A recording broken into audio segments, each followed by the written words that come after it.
So the 8 pillars of strength I developed because I think there are ways of being and attitudes and behaviors that help hold you steady when you feel the ground underneath you has been completely taken away from you. And people often talk about, I feel like there's a hole inside, or that, you know, I'm suspended, or I feel lost. And so the pillars are habits that help support you to kind of ground you. So the first one is your relationship with yourself, which in some ways is in charge of all the other aspects of your life. It's a key relationship. And one of the cruel kind of aspects of grief is that often people turn against themselves. They attack themselves. We use what I call the shitty committee, where they're saying, no, you're ridiculous, you're making too much fuss, you know. And what the kind of key tenet of being in a relationship with yourself is to be self-compassionate, to be as kind to yourself as you would to others. And then, and we've talked a lot about this, I won't go into it, your relationship with the person has died. So that's an important part. And a way of expressing emotions, which again, we've talked about. The mind and body, that grief is embodied, and we know that the mind and body are completely interconnected, that every thought that you have has a physical component, and every physical signal in your body will give you a thought.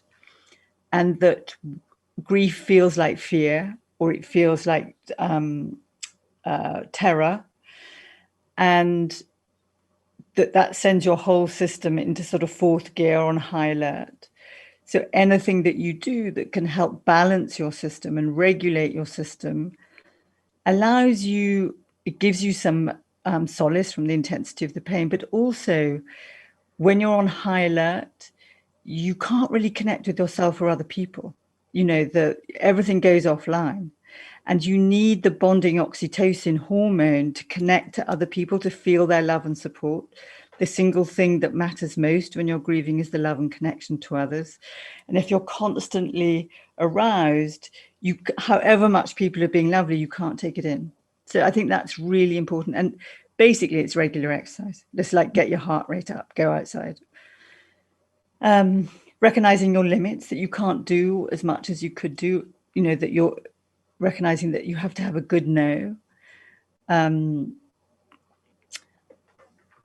I've got my other ones. Where are they? I've got them here.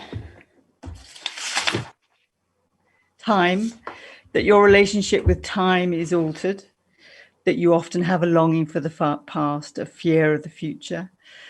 And what helps most is to keep your time frames limited. So keep your focus on today. Hope is the alchemy that turns a life around. So you can have a future hope, and hope isn't just a feeling. It's a way of believing and having trust in yourself that you can make it happen. And I think that can really support you.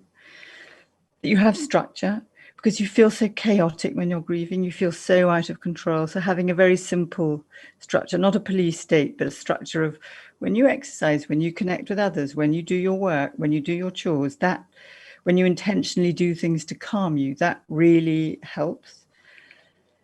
And the final one is focusing, which is more like the visualizations and the mindfulness and the kind of connecting with the person and connecting with yourself, that can really soothe you, actually.